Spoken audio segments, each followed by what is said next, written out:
बंदी छोड़ सतगुरु रामपाल जी परमेश्वर जी की जय हो। परम पिता परमात्मा सारी सृष्टि के रचनहार कुल मालिक असंख्य ब्रह्मांडों के स्वामी जगत गुरु तीनों लोकों में प्रवेश करके सबका धारण पोषण करने वाले राजाधिराज आत्माधार नाथों के नाथ देवों के देव महादेव सर्वेश्वर महेश्वर मृत्युंजय अजरो अमर आदि अनादि सनातनी प्रभु जगत पिता जगदीश्वर श्री श्री 1008 की उपाधि के वास्तविक अधिकारी अकाल मूरत सौद स्वरूपी राम वासुदेव सर्वगतम ब्रह्म परम पूज्य प्रथम पूज्य परम संत परम पुरुष परम धनी परम दयालु सत्य कबीर हक्का कबीर अल्लाहु कबीर अल्लाहु अकबर बाखबर अल्लाह ताला जगत के तारणहार जगत के मुक्तिदाता जगत के जगन्नाथ हारे के सहारे हिंदुओं के राम मुसलमानों के अल्लाह सिखों के वाहिगुरु ईसाइयों के मसीह दया के सागर दयानिधि करुणा के सागर करुणानिधि स्वयंभू परिभू संकट मोचन कष्टहरण मंगलकरण दुख भंजन अविगत कबीर निर्विकार निर्विषम परमात्मा अलय अलेख सतगुरु आदि अनादि सतगुरु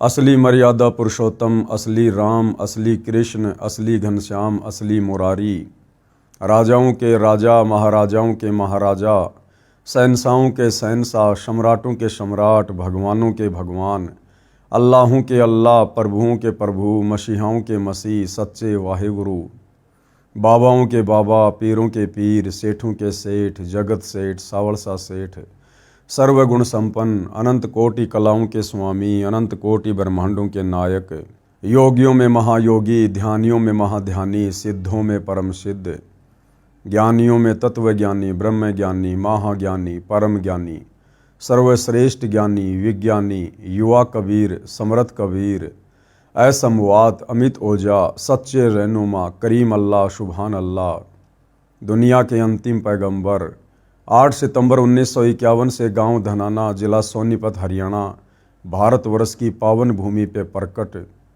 रियल कल की भगवान श्री नारायण साकार हरि श्री बाबा साहेब नूर अनंत परमात्मा सच्चे दरवेश सच्चे बाखबर संत शिरोमणि सतगुरु रामपाल जी परमेश्वर जी के चरण कमल में साध संगति से जुड़े हुए देश विदेश से आप और हम सभी सत्सेवक भाई बहनों का अनंत कोटि दंडवत प्रणाम।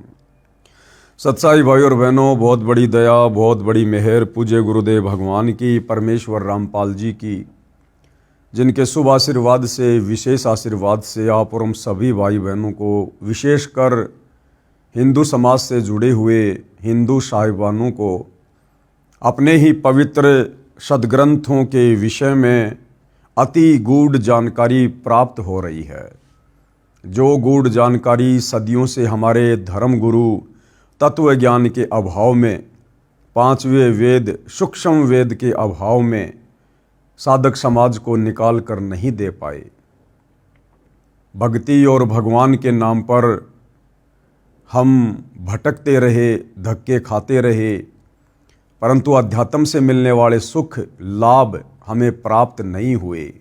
जो भी हमें मिल रहा था इन शास्त्र विरुद्ध साधनाओं के करने के चलते हमें केवल हमारा संस्कार ही मिल रहा था। हमें हमारे पूर्व जन्मों की भक्ति की मलाई ही मिल रही थी। वर्तमान भक्ति से हमें कुछ भी हासिल नहीं हो रहा था और हम सोच रहे थे कि वर्तमान में हम जो भक्ति कर रहे हैं, जो व्रत उपवास कर रहे हैं, तीर्थों की धामों की यात्रा कर रहे हैं, पैदल यात्राएं कर रहे हैं, कावड़ लेकर आ रहे हैं, हमें इस साधना से लाभ हो रहा होगा। परंतु जो भी कुछ हो रहा था हमारे पूर्व जन्म के संस्कारों के आधार से हो रहा था। अब इस बात का पता सतगुरु रामपाल जी के सत्संग सुनने से, उनके कर कमल से लिखित पवित्र पुस्तकों को पढ़ने से पता चला। तो भाई और बहनों, जब हिंदू धर्म से जुड़े भगत भाई बहनों ने, साहिबानों ने, श्रद्धालुओं ने जब इस पवित्र पुस्तक हिंदू साहिबान नहीं समझे गीता वेद पुराण इसको गहनता से लिया, पढ़ना शुरू किया, तो धीरे धीरे उनको अध्यात्म के विषय में जानकारी भी होने लगी और फिर आगे और अधिक जानने की उनकी जिज्ञासा भी बढ़ने लगी। तो आज इसी पवित्र पुस्तक के हिंदू साहिबान नहीं समझे गीता वेद पुराण, इस पर हमारा 12वें नंबर का वीडियो है।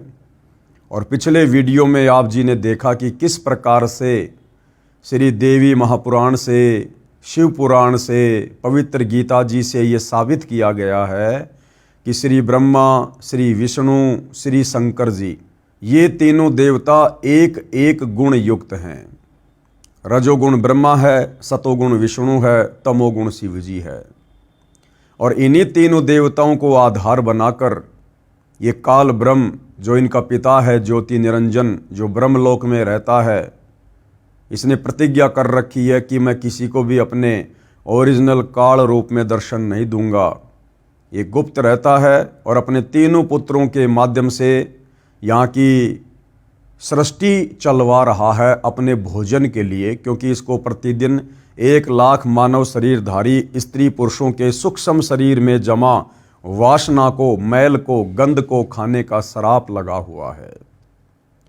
तो धीरे धीरे हिंदू धर्म से जुड़े श्रद्धालुओं तक ये सच्चाई पहुंच रही है। और अब हिंदू धर्म से जुड़े श्रद्धालु आगे से आगे और सवाल कर रहे हैं, आगे से आगे और अधिक जानने की इच्छा व्यक्त कर रहे हैं। तो इसी संदर्भ में सतगुरु रामपाल जी से पूछा गया कि श्री ब्रह्मा, विष्णु व शंकर जी ही 3 देवता हैं और ये ही 3 गुण हैं। प्रश्न नंबर 29, यहाँ कहाँ प्रमाण है कि रजगुण ब्रह्मा है, सतगुण विष्णु है तथा तमगुण शंकर है? अब हिंदू धर्म से जुड़े भाई बहन पूछ रहे हैं सतगुरु रामपाल जी से कि आप जी कह रहे हैं कि भाई ये जो ब्रह्मा विष्णु महेश है, यही तीनों देवता हैं और यही तीनों गुण हैं। ये तीनों देवता एक एक गुण युक्त हैं। तो जिज्ञासु ने पूछा कि भाई इस बात का कहाँ प्रमाण है? बाकी तो आपने सारे प्रमाण दे दिए और हिंदू धर्मशास्त्रों से दे दिए और उन धर्मशास्त्रों से दे दिए जो धर्मशास्त्र हिंदुओं की जो प्रमाणित जो प्रेस है, गीता प्रेस गोरखपुर, वहीं से प्रकाशित शास्त्रों से आपने दिखा दिए। अब बिल्कुल मना भी नहीं कर सकते, नकार भी नहीं सकते।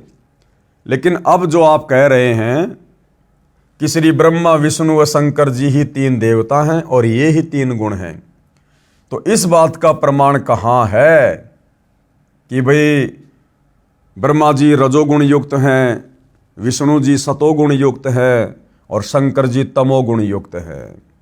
तो इसका प्रमाण भी सतगुरु रामपाल जी हिंदू धर्मशास्त्रों से ही दे रहे हैं।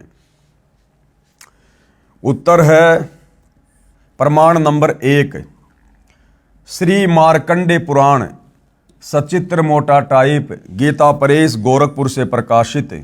इसके अध्याय 25 में 131 पेज पर कहा है कि रजगुण ब्रह्मा जी, सतगुण विष्णु तथा तमगुण शंकर, तीनों ब्रह्म की, ब्रह्म यानी काल, ये जो तीनों देवता हैं एक के गुणों से युक्त हैं, ये तीनों इस ब्रह्म की प्रधान शक्तियां हैं। यानी ये काल इन्हीं तीनों देवताओं को निमित्त बनाकर अपने भोजन की व्यवस्था कर रहा है। ये तीनों ब्रह्म यानी काल की प्रधान शक्तियां हैं और ये ही 3 देवता हैं और ये ही 3 गुण हैं।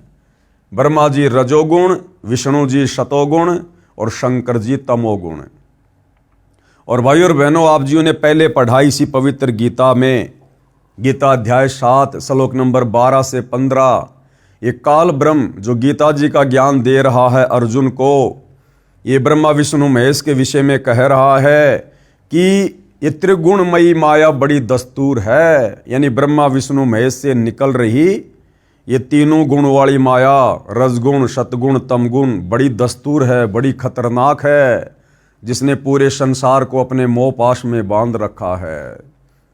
और आगे चलकर ये काल गीता अध्याय 7 श्लोक नंबर 14 और 15 में कह रहा है कि अर्जुन, इन तीनों गुणों के द्वारा, रजगुण ब्रह्मा, सतगुण विष्णु, तमोगुण शिव जी, इन तीनों गुणों के द्वारा जिनकी बुद्धि हरी जा चुकी है, यानी जो साधक ब्रह्मा विष्णु महेश से ऊपर किसी को मानते नहीं, किसी को पूजते नहीं, जिनकी बुद्धि केवल यहीं तक अटकी हुई है, कह रहे हैं कि ये तीनों गुणों से जिनका ज्ञान हरा जा चुका है वो तो आसुर स्वभाव को धारण किए हुए मनुष्यों में नीच दूषित कर्म करने वाले मूर्ख लोग हैं, जो मुझ काल ब्रह्म की भक्ति भी नहीं करते। यानी ब्रह्मा विष्णु महेश जी की भक्ति करने वालों को गीता जी में गीता बोलने वाले इस काल ब्रह्म ने 4 गालियां दी है, 4 गालियां, जो हम आगे देखेंगे। सबसे पहले हम मार्कंडेय पुराण से देखेंगे कि क्या ब्रह्मा विष्णु महेश ही तीनों देवता हैं और क्या ये ही तीनों गुण हैं, जिन तीनों गुणों के विषय में गीता अध्याय 7 श्लोक 12 से 15 में काल कह रहा है कि इन तीनों के द्वारा समस्त इस प्राणी समुदाय का ज्ञान हरा जा चुका है। तो यहां तो आपको पेज नंबर बता दिए हैं और आपको अध्याय बता दिया है। श्री मार्कंडेय पुराण सचित्र मोटा टाइप गीता प्रेस गोरखपुर से प्रकाशित है। इसके अध्याय 25 में 131 पेज पर कहा है कि रजगुण ब्रह्मा जी, सतगुण विष्णु तथा तमगुण शंकर तीनों ब्रह्म यानी काल की प्रधान शक्तियां हैं। ये ही 3 देवता हैं और ये ही 3 गुण हैं। अब अगर ये बात हिंदू समाज के समझ में आ गई कि ब्रह्मा विष्णु महेश तीनों देवता एक एक गुण युक्त हैं, और यदि मार्कंडेय पुराण में ये लिखा होगा कि यही तो तीनों देवता हैं और यही तीनों गुण हैं, उसके बाद हमें गीता अध्याय 7 श्लोक नंबर 12 से 15 बिल्कुल अच्छी तरीके से समझ में आ जाएगा। तो पेश है प्रमाण के लिए संक्षिप्त मार्कंडेय पुराण से संबंधित प्रकरण की फोटोकॉपी। तो भाई और बहनों, प्रमाण के लिए ये मार्कंडेय पुराण आप जियों के समक्ष है और कहते हैं समझदार को संकेत ही काफ़ी होता है। हम अपने मतलब की बात पर चलते हैं। इस तरह स्वयंभू परमात्मा की 3 अवस्थाएं होती हैं। रजोगुण प्रधान ब्रह्मा यानी ब्रह्मा जी जो कि देवता है, ये कौन से गुण से युक्त है? रजोगुण युक्त, रजोगुण प्रधान ब्रह्मा।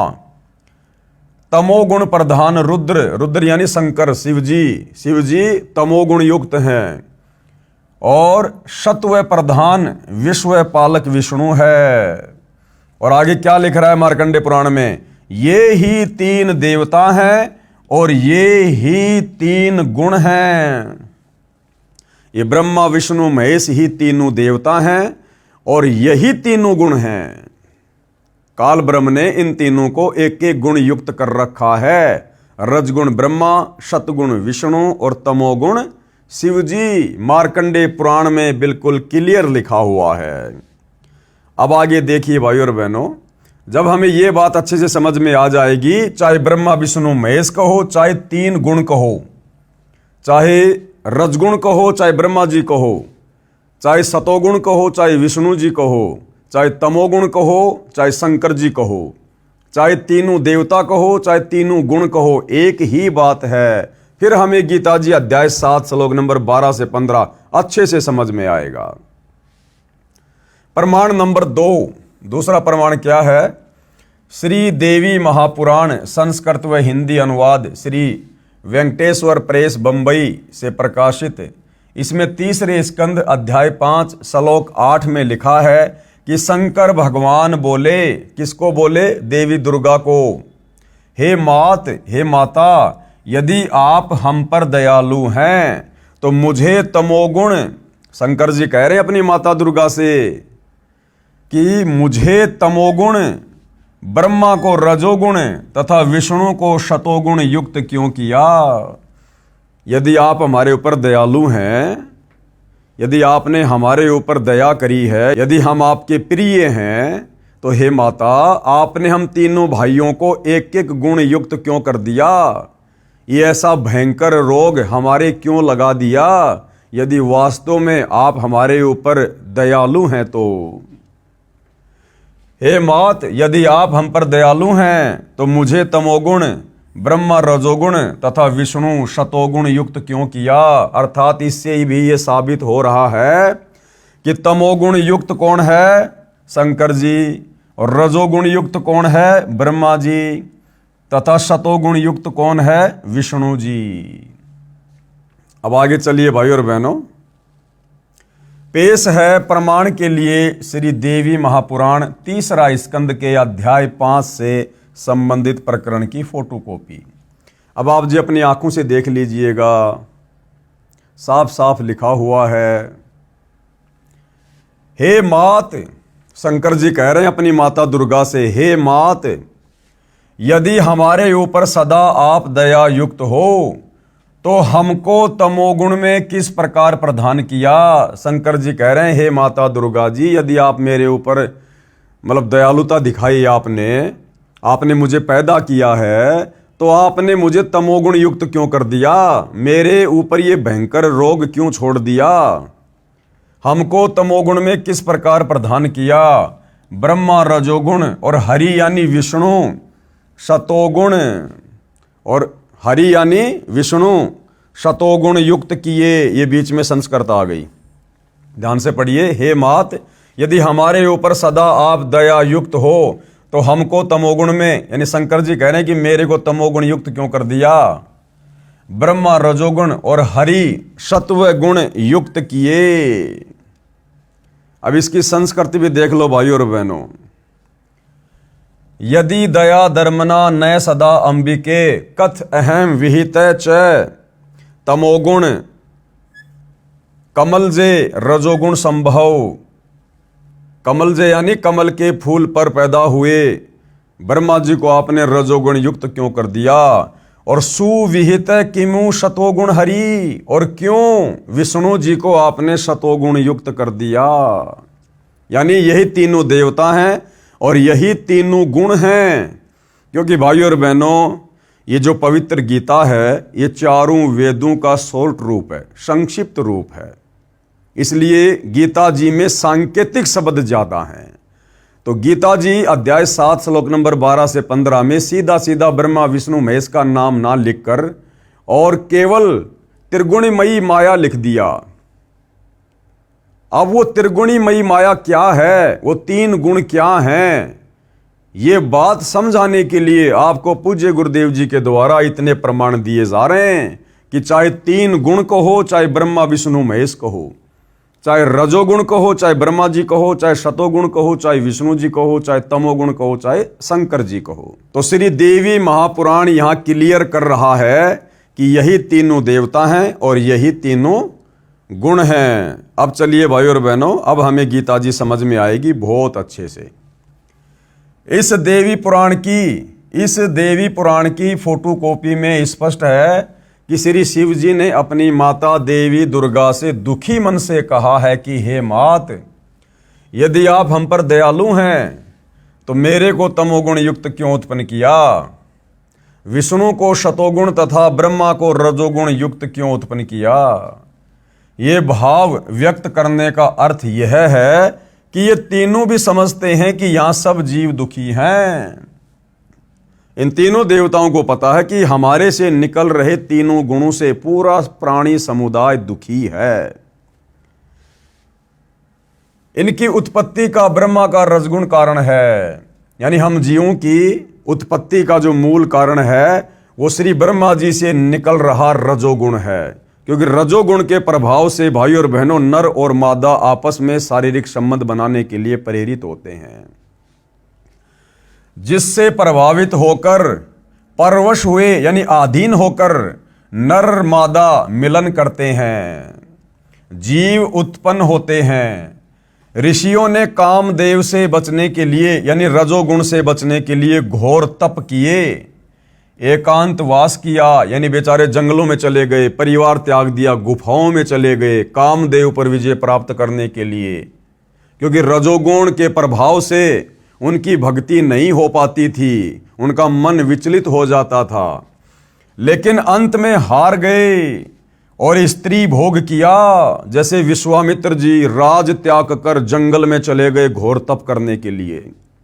उधर से देवताओं के राजा इंद्र ने एक उर्वशी भेज दी मेनका। उस मेनका ने विश्वामित्र जी के साथ में शारीरिक संबंध बनाए और एक कन्या उत्पन्न की। तो इस प्रकार से ये रजोगुण साधकों को जो है ये परेशान करता है, दुखी करता है, पूरे प्राणी समुदाय को दुखी करता है, जिसके अधीन होकर लोग संतान उत्पत्ति करते हैं विवश होकर। विष्णु जी के सतोगुण के प्रभाव से एक दूसरे में मोह उत्पन्न होता है। ये मेरा बेटा, ये मेरी बेटी, ये मेरी कार, ये मेरी कोठी, ये मेरी जमीन, ये मेरा रिश्तेदार, ये मेरा काम धंधा। ये क्या है? ये विष्णु जी के सतोगुण के प्रभाव के कारण हम यहाँ की नश्वर चीजों को अपनी मानकर उनसे जकड़े हुए हैं। अब इसका उदाहरण दे रहे हैं गुरुदेव कि किस प्रकार से विष्णु से निकल रहा सतोगुण इन प्राणियों को बांध के रखता है। जैसे द्रोणाचार्य को पता चला कि उसका पुत्र अश्वत्थामा युद्ध में मर गया, तो वह पुत्र मोह के कारण हथियार भी नहीं उठा सका, इतना बेहाल हो गया कि युद्ध नहीं कर सका। कितना बलवान निपुण योद्धा धनुषधारी था, कतई टूट गया। यानी द्रोणाचार्य का अपने पुत्र अश्वत्थामा में इतना प्रेम था, इतना मोह था श्री विष्णु जी के सतोगुण के प्रभाव के कारण। वो दूसरों को शिक्षा दिया करता था द्रोणाचार्य कि भैया ये तो आने जाने हंस हैं, ना कोई रहा ना कोई रहेगा, एक दिन तो सब ने मरना है, फिर क्या शोक करना, क्या दुख मनाना। और जब बात आई उसके खुद के बेटे पर, युधिष्ठिर ने झूठ बोल दिया था कि अश्वत्थामा मारा गया है। इतनी बात सुनकर द्रोणाचार्य के हाथों से महाभारत के युद्ध में हथियार छूट गए थे। यानी विष्णु जी का सतोगुण इतना जबरदस्त है, इतने बड़े योद्धा को भी बिल्कुल होपलेस कर दिया। उसके बाद दूसरा उदाहरण दे रहे हैं गुरुदेव। जब श्रवण को राजा दशरथ का तीर लगा और वह मर गया, श्रवण भगत के माता पिता को पता चला तो रो रो कर तड़फ तड़फ कर प्राण त्याग दिए, सतोगुण के प्रभाव के कारण, मोह ममता के कारण। तथा राजा दशरथ को श्राप भी दे दिया कि तुम भी हमारी तरह पुत्र वियोग में मरोगे। और ऐसा ही हुआ। फिर आगे चलकर राजा दशरथ भी उसी विष्णु जी के सतोगुण के प्रभाव में आकर और अपने पुत्र के मोह में अपनी जान दे देता है। जब श्री रामचंद्र पुत्र दशरथ वनवास में जाने लगे तो दशरथ राजा पुत्र मोह के कारण पुत्र को देखने के लिए महल पर चढ़ गया। कुछ दूर रामचंद्र चला गया तो महल के ऊपर बने चौबारे के ऊपर चढ़कर देखने लगा। फिर चौबारे की 3 फुट ऊंची मंडेर पर चढ़ गया। कौन? राजा दशरथ। पैर फिसल कर गिर गया, गिरते ही मर गया। यह सतगुण विष्णु से स्थिति होती है, यानी एक दूसरे से मोह बनाकर काल के जाल में फंसे रहे। यानी ये काल, भाई और बहनों, 21 ब्रह्मांड का स्वामी, दुर्गा का पति, ब्रह्मा विष्णु महेश का पिता, इस गीता का ज्ञान देने वाला भगवान, ये काल ब्रह्म, ये इस प्रकार से इस पूरे मानव समाज को, इस प्राणी समुदाय को, चाहे पशु हो, चाहे पक्षी हो, चाहे इंसान हो, चाहे देवता लोग हों, अपने तीनों पुत्रों ब्रह्मा विष्णु महेश के माध्यम से उनको एक एक गुण युक्त करके, ब्रह्मा को रजोगुण से युक्त कर दिया, विष्णु जी को शतोगुण से युक्त कर दिया, शंकर जी को तमोगुण से युक्त कर दिया। और इन्हीं तीनों देवताओं के माध्यम से, इन्हीं तीनों गुणों के माध्यम से इसने पूरी सृष्टि के जीवों को बांध रखा है, अपने जाल में फंसा रखा है। शिव जी के तमगुण से क्रोधवश जीव झगड़ा करके कत्ल कर देता है। और ये आपस में मनमुटाव, झगड़ा, राग, द्वेष, ईर्ष्या, ये हम लोग क्यों करते हैं? शंकर भगवान के तमोगुण के प्रभाव से। अब विचार करो भाई और बहनों, आप और हम नादानी में, तत्व ज्ञान के अभाव में, हमारे नादान धर्म गुरुओं की अज्ञानता के कारण आप और हम श्री ब्रह्मा जी की भक्ति करके और काल के जाल से मुक्त होना चाहते हैं, जबकि ब्रह्मा जी के माध्यम से तो काल हम सबको बांध के रखे हुए है। ब्रह्मा की भक्ति करने वाला कभी भी काल जाल से मुक्त नहीं हो सकता। फिर हम श्री विष्णु जी की भक्ति करके काल के जाल से मुक्त होना चाहते हैं, तो विष्णु भी तो इसी काल का बेटा है और विष्णु जी को इसने सतोगुण प्रदान कर रखा है।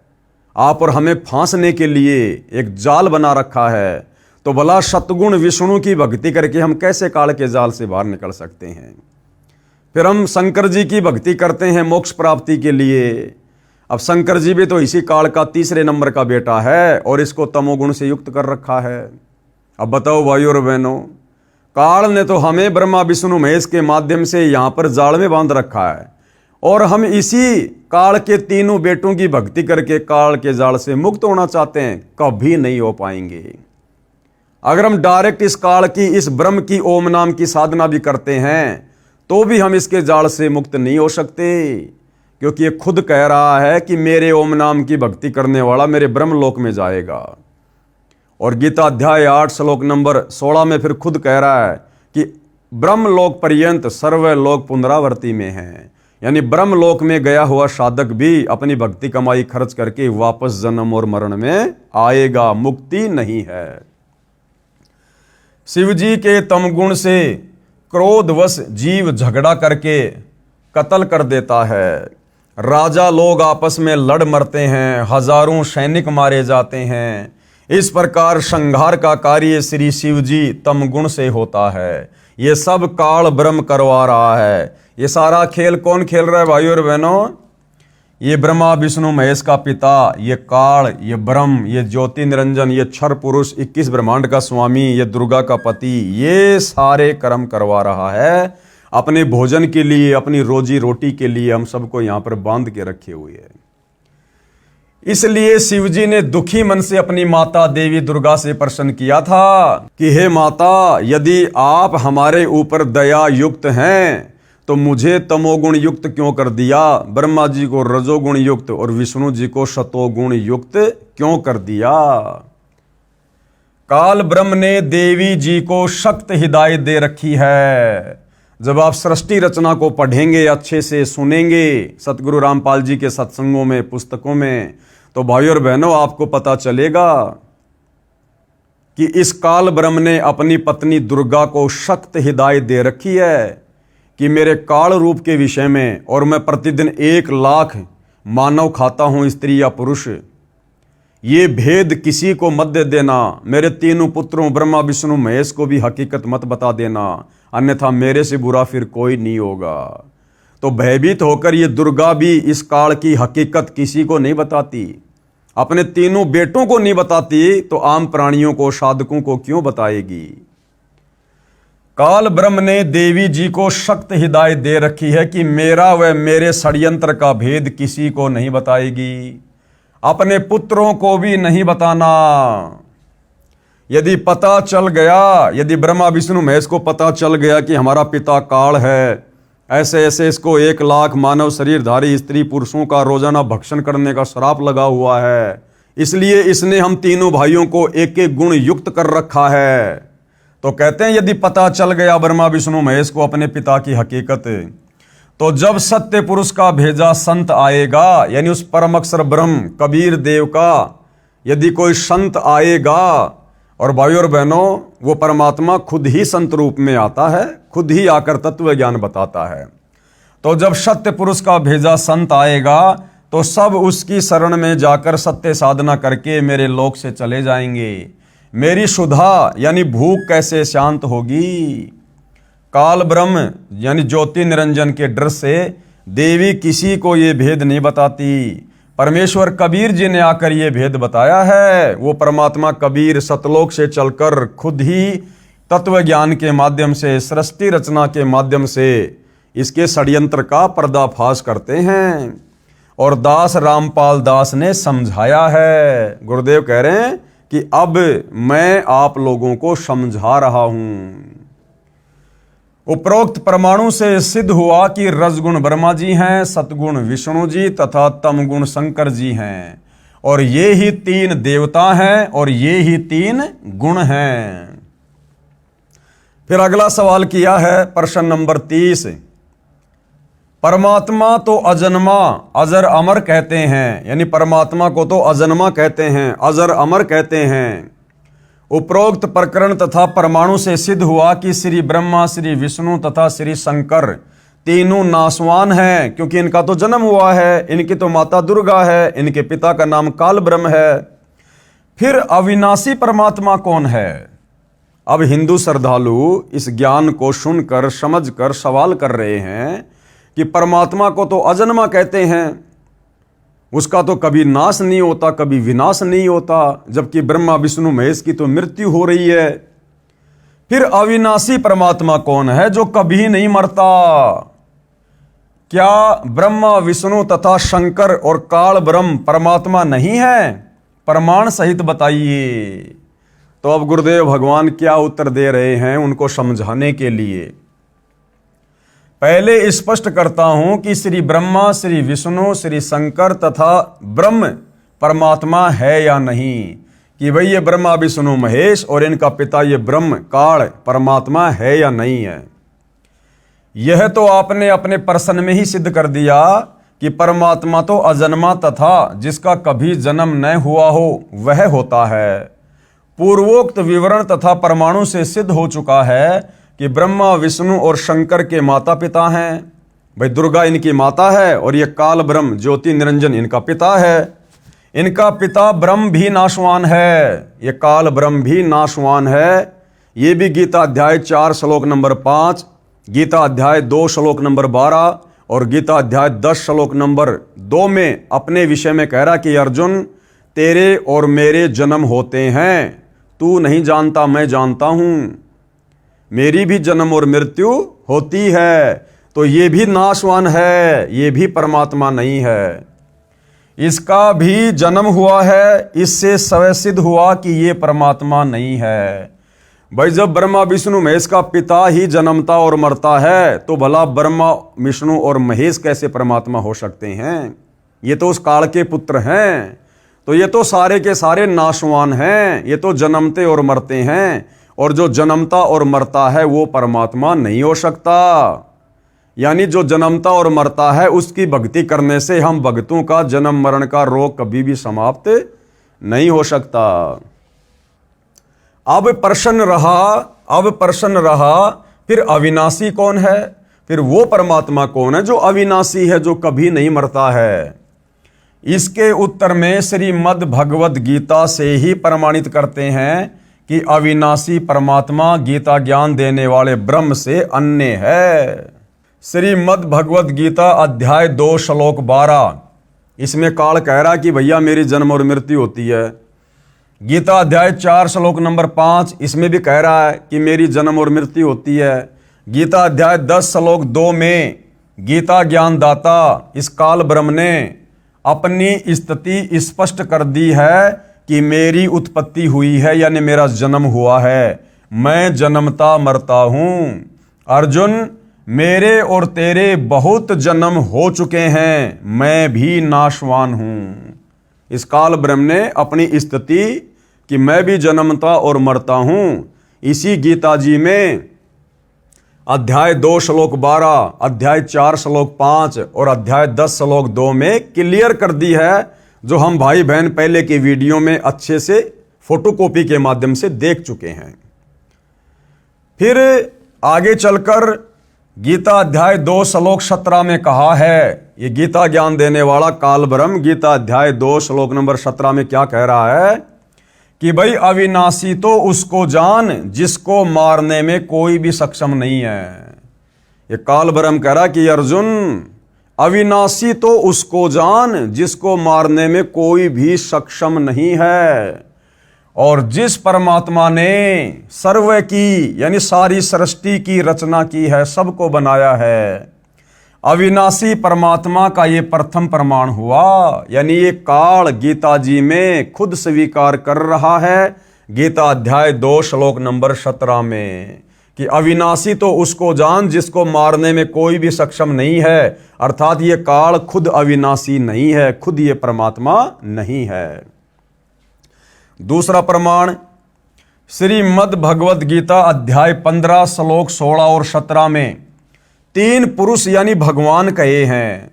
गीता अध्याय 15 श्लोक 16 में कहा है कि इस लोक में यानी इस ब्रह्मांड में यानी सतलोक के बाहर जो ब्रह्मांड हैं, जो लोक हैं, गीता अध्याय 15 श्लोक 16 में कहा कि इस लोक में 2 पुरुष प्रसिद्ध हैं, यानी 2 भगवान प्रसिद्ध हैं। एक तो क्षर पुरुष ये काल खुद है, दूसरा अक्षर पुरुष जो 7 शंख ब्रह्मांड का स्वामी है। ये दोनों प्रभु यानी भगवान तथा इनके अंतर्गत सर्व प्राणी नाशवान है और आत्मा तो सबकी अमर है। गीता अध्याय 15 श्लोक नंबर 16 में गीता ज्ञान देने वाला भगवान दो प्रभु बता रहा है कि विशेषकर संसार में दो प्रभु प्रसिद्ध हैं, क्षर पुरुष और अक्षर पुरुष। क्षर पुरुष तो ये काल हो गया 21 ब्रह्मांड का स्वामी, और अक्षर पुरुष हो गया 7 संख्य ब्रह्मांड का स्वामी, जिसके ब्रह्मांड काल के 21 ब्रह्मांड से ऊपर हैं सतलोक की ओर। और फिर कहा है कि ये दोनों भगवान, ये क्षर पुरुष और अक्षर पुरुष और इनके अंतर्गत जितनी भी जीव आत्माएं हैं, ये सब नाशवान हैं। और आत्मा तो किसी की मरती नहीं है, क्योंकि आत्मा तो हम सब परमात्मा की हैं। तो ये दोनों भगवान नाशवान हैं। फिर गीता अध्याय 15 श्लोक नंबर 17 में क्या कहा है, उस अविनाशी परमात्मा के बारे में बता रहा। फिर गीता अध्याय 15 श्लोक 17 में कहा है कि उत्तम पुरुष अर्थात पुरुषोत्तम तो कोई अन्य ही है, जिसे परमात्मा कहा गया है, जो तीनों लोकों में प्रवेश करके सबका धारण पोषण करता है, वह वास्तव में अविनाशी है। कौन? परम अक्षर ब्रह्म, सत्य पुरुष, सच्चिदानंद घन ब्रह्म, कबीर देव, जो सतलोक में रहता है। गीता अध्याय 7 श्लोक 29 में कहा है कि जो साधक यानी जो भगत केवल जरा यानी बुढ़ापा, वृद्ध अवस्था, और मरण यानी मृत्यु, इस दुख से छूटने के लिए जो प्रयत्न करते हैं, वे तत्ब्रह्म यानी उस सर्वश्रेष्ठ परमात्मा को जानते हैं। अब भाइयों और बहनों, जन्म मरण से और बुढ़ापे से छुटकारा प्राप्त करने का प्रयास वही करेगा जो तत्वदर्शी संत का भगत होगा, उसका शिष्य होगा, उसकी शरण में होगा। क्योंकि उसको इस बात का ज्ञान हो जाएगा कि जिस लोक में तू रह रहा है, ये काल का लोक है, और ये काल खुद भी नाशवान है, जन्मता है, मरता है। ब्रह्मा विष्णु महेश खुद जन्मते और मरते हैं। फिर इनकी भक्ति करने से हमारा जन्म मरण का रोग कैसे कटेगा? और यदि जन्म मरण का रोग नहीं कटा तो कभी भी हम परम शांति को प्राप्त नहीं कर सकते। हम कभी भी लक 84 योनियों से पीछा नहीं छुड़वा सकते। तो जो तत्वदर्शी संत का भगत होगा, उस तत्ब्रह्म का जो उस तत्ब्रह्म की भक्ति कर रहा होगा, वही आत्मा, वही साधक जन्म और मरण से छूटने के लिए प्रयत्न करेगा।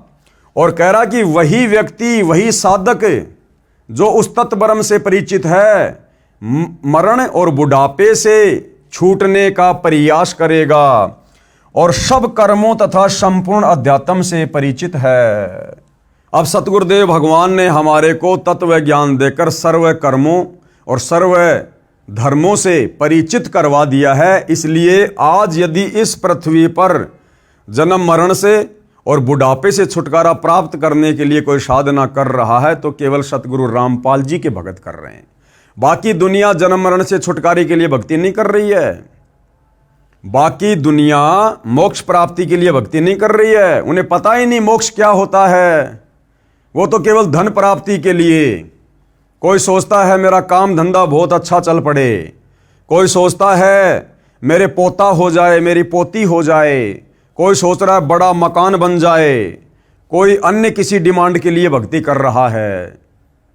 तो जब तक हमें तत्व ज्ञान नहीं होगा तब तक हम केवल सांसारिक भौतिक सुख सुविधाओं की प्राप्ति के लिए ही भक्ति करते रहेंगे। क्योंकि तत्वदर्शी संत की शरण में आए बिना हमें वास्तव में भक्ति करने के मकसद का ज्ञान होगा ही नहीं। और जब हम तत्वदर्शी संत की शरण में आ जाएंगे, हम उस तत्ब्रह्म को पहचान जाएंगे, उसके बाद केवल हम दो चीजें ध्यान रखेंगे कि इस काल के लोक में सबसे ज्यादा जो कष्टदायी है, एक है बुढ़ापा और दूसरा है जन्म और मरण। और फिर इन दोनों से छूटने का हम प्रयत्न करेंगे, क्योंकि हमें पता चल जाएगा कि तत्वदर्शी संत की शरण में आकर सत भक्ति करके ही हमारा जन्म मरण से छुटकारा हो सकता है और हम उस परमात्मा के सनातन परम धाम सतलोक में चले जाएंगे, जहां जाने के बाद में गीता अध्याय 18 श्लोक नंबर 62 में यह काल खुद कह रहा है कि वहां जाने के बाद फिर साधक लौटकर इस संसार में नहीं आता, जन्म मरण में नहीं आता। गीता अध्याय 8 श्लोक 1 में अर्जुन ने पूछा कि वो तत्व ब्रह्म क्या है जिसके विषय में जानने के बाद ये भगत, ये साधक केवल मरण और बुढ़ापे से छूटने का ही प्रयत्न करता है। तो गीता अध्याय 8 श्लोक नंबर 1 में अर्जुन ने पूछा कि तत्व ब्रह्म क्या है। गीता ज्ञानदाता इस काल ब्रह्म ने अध्याय 8 श्लोक 3 में उत्तर दिया कि वह परम अक्षर ब्रह्म है, वो कबीर देव है, सतलोक का राजा है, अर्थात परम अक्षर ब्रह्म है। पुरुष कहो चाहे ब्रह्म कहो। देखो भाई और बहनों, कहीं भ्रम ना हो जाए कि बार बार इस काल को भी तुम जो है ब्रह्म कह रहे हो, बार बार तुम काल को भी कहते हो कि ये ब्रह्म है, ब्रह्म है, और जब बात आती है वो सतलोक के परमात्मा की तो कहते हो कि वो परम अक्षर ब्रह्म है, परम अक्षर ब्रह्म है, तो वो भी ब्रह्म हो गया। असल में भाई और बहनों, भगवान को कहते हैं ब्रह्म, लेकिन यहां पर नकली भगवान बहुत ज्यादा पैदा हो गए। ये काल भी अपने आप को ब्रह्म घोषित कर चुका है हम जीवों को धोखा देने के लिए। इसलिए परमात्मा ने अपने आप को सर्वश्रेष्ठ साबित करते हुए, इस काल से भिन्न साबित करते हुए परम अक्षर ब्रह्म कहना पड़ा, पूर्ण ब्रह्म कहना पड़ा। पूर्ण ब्रह्म क्यों कह रहे हैं? इसका मतलब कोई आधा अधूरा ब्रह्म भी है। तो ये जो काल है, जो गीता का ज्ञान देने वाला, ये आधा अधूरा ये ब्रह्म है, और पूर्ण ब्रह्म कबीर देव परम अक्षर ब्रह्म। गीता अध्याय 15 श्लोक 17 में जो उत्तम पुरुष तू अन्य परमात्मा इति उदारते कहा है, वह परम अक्षर ब्रह्म है, यानी सबसे ऊपर वाला भगवान है, सर्वश्रेष्ठ परमात्मा है। इसी को पुरुषोत्तम कहा है, पुरुषों में उत्तम, पुरुष यानी भगवान, उत्तम यानी सर्वश्रेष्ठ, जो सर्वश्रेष्ठ भगवान है। अब गुरुदेव यहां पर स्पष्टीकरण दे रहे हैं भाई और बहनों कि गीता अध्याय 15 श्लोक 18 में ये जो गीता ज्ञानदाता है ना, ये भी अपने आप को पुरुषोत्तम कह रहा है।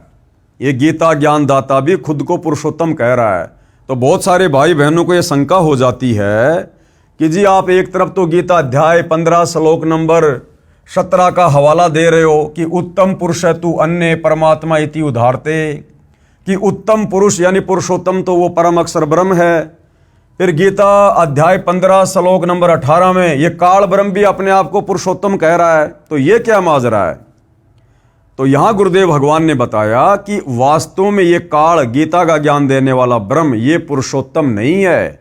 और गीता अध्याय 15 श्लोक नंबर 18 में जो ये अपने आप को पुरुषोत्तम कह रहा है ना, ये तो इस आधार से कह रहा है कि यहां के लोक वेद के हिसाब से, यहां की जो ये दंत कथाएं हैं, क्योंकि आप और हम प्राणी जब तक तत्व ज्ञान नहीं होता, हम तो किसी को भी भगवान कह देंगे, पुरुषोत्तम कह देंगे।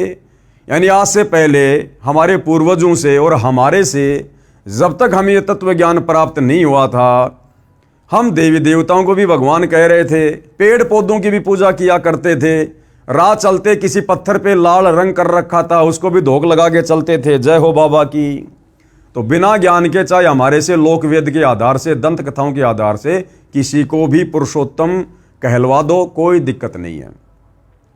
तो गीता अध्याय नंबर 15 श्लोक नंबर 18 में ये जो काल ब्रह्म ज्योति निरंजन अपने आप को जो पुरुषोत्तम कह रहा है ना, ये किस आधार से कह रहा है? कि लोक वेद के आधार से, सुनी सुनाई बातों के आधार से। क्योंकि मेरे 21 ब्रह्मांड में मेरे अंतर्गत जितने भी जीव हैं उन सब में मैं पुरुषोत्तम हूं। क्योंकि 21 ब्रह्मांड में जितने भी प्राणी हैं, ब्रह्मा विष्णु महेश हैं, देवी देवता हैं, ऋषि मुनि हैं, इन सब में ये काल ब्रह्म भगवान बना हुआ है, हम सबसे ये बलवान है, बुद्धिमान है। इसलिए भाई और बहनों, इसने अपने आप को लोक वेद के आधार से पुरुषोत्तम कहा है। गीता अध्याय 15 श्लोक 18 में गीता ज्ञानदाता ने कहा है कि मैं उन सर्व प्राणियों से उत्तम अर्थात शक्तिमान हूं जो मेरे 21 ब्रह्मांडों में रहते हैं। इसलिए लोक वेद अर्थात दंत कथा के आधार से मैं पुरुषोत्तम प्रसिद्ध हूं, अन्यथा रियल में यह पुरुषोत्तम नहीं है। वास्तव में पुरुषोत्तम तो गीता अध्याय 15 श्लोक नंबर 17 में स्पष्ट कर दिया है कि उत्तम पुरुष अर्थात पुरुषोत्तम तो क्षर पुरुष यानी गीता ज्ञानदाता तथा अक्षर पुरुष जो 7 संग ब्रह्मांडों का स्वामी है, उन दोनों से अन्य ही है। वो कबीर परमात्मा है, परम अक्षर ब्रह्म है, वही परमात्मा कहा जाता है। वह सर्व का धारण पोषण करता है, यानी तीनों लोकों में प्रवेश करके काल के 21 ब्रह्मांड में, अक्षर पुरुष के 7 संग ब्रह्मांडों में और ऊपर के चारों लोकों में, सतलोक में, अलख लोक में, अगम लोक में, अनामी लोक में, इन समस्त लोकों में सारी सृष्टि के जीवों का वो धारण पोषण करता है। और वही वास्तव में अविनाशी है जो कभी नहीं मरता। वह परम अक्षर ब्रह्म है जो असंख्य ब्रह्मांडों का मालिक है, जो सर्व सर्जनहार है, यानी जिसने सारी सृष्टि को अपने वचन से उत्पन्न किया है, और कुल का मालिक है, यानी वो अकेला ही सारी सृष्टि का भगवान कहलाने के योग्य है, अर्थात परमात्मा है। अब ये सारी बातें धीरे धीरे हिंदू समाज के भाई बहनों को समझ में आ रही है, तो आगे से आगे और अधिक सवाल करने की उनकी जिज्ञासा बन रही है। इसी जिज्ञासा के तहत उन्होंने अगला सवाल किया, प्रश्न नंबर 31, कि आप पूर्ण मोक्ष किसे मानते हैं? कि भाई ठीक है, आपने बता दिया कौन भगवान है, कौन भगवान नहीं है, कौन नकली भगवान बन के बैठे हुए हैं। अब आप ये बताओ कि मोक्ष की परिभाषा क्या है? पूर्ण मोक्ष किसे कहते हैं? पूर्ण मोक्ष कैसे मिलता है? यानी जन्म और मरण से सदा सदा के लिए झंझट कैसे छूटेगा? 21 ब्रह्मांड से बाहर हम कैसे निकल सकते हैं? कैसे हम सनातन परम धाम में जाके सुखी हो सकते हैं? तो आप पूर्ण मोक्ष किसे मानते हैं? तो गुरुदेव उत्तर दे रहे हैं, गीता अध्याय 15 श्लोक 4 में वर्णन है कि तत्वदर्शी संत की प्राप्ति के पश्चात, यानी ये काल ब्रह्म गीता जी में कह रहा है कि हे अर्जुन, जब तुझे वो तत्वदर्शी संत मिल जाए, जिस तत्वदर्शी संत के विषय में इसने गीता अध्याय 4 श्लोक नंबर 34 में बताया कि उस तत्व ज्ञान की प्राप्ति के लिए तत्वदर्शी संतों की खोज कर ले, तो गीता अध्याय 15 श्लोक 4 में वर्णन है कि तत्वदर्शी संत की प्राप्ति के पश्चात तत्व ज्ञान रूपी शस्त्र से, यानी जो भक्ति तुझे वो तत्वदर्शी संत बताएगा, धर्म कर्म और यज्ञों की जानकारी बताएगा, धार्मिक अनुष्ठानों की आरती वारती देगा, तत्व ज्ञान रूपी शस्त्र से, यानी भक्ति रूपी शस्त्र से अज्ञान को काटकर, कौन सा अज्ञान? जो इस काल ने यहां पर फैला रखा है 21 ब्रह्मांड में, ब्रह्मा विष्णु महेश ने जो ज्ञान फैला रखा है, उस अज्ञान को काटकर, अर्थात अच्छी तरह ज्ञान समझकर, उसके पश्चात परमेश्वर के, यानी उस परम अक्षर ब्रह्म के, कबीर देव के उस परम पद की, कौन से परम पद की? सतलोक की खोज करनी चाहिए। यानी वहां जाने के लिए फिर हमारे को डट के भक्ति करनी चाहिए।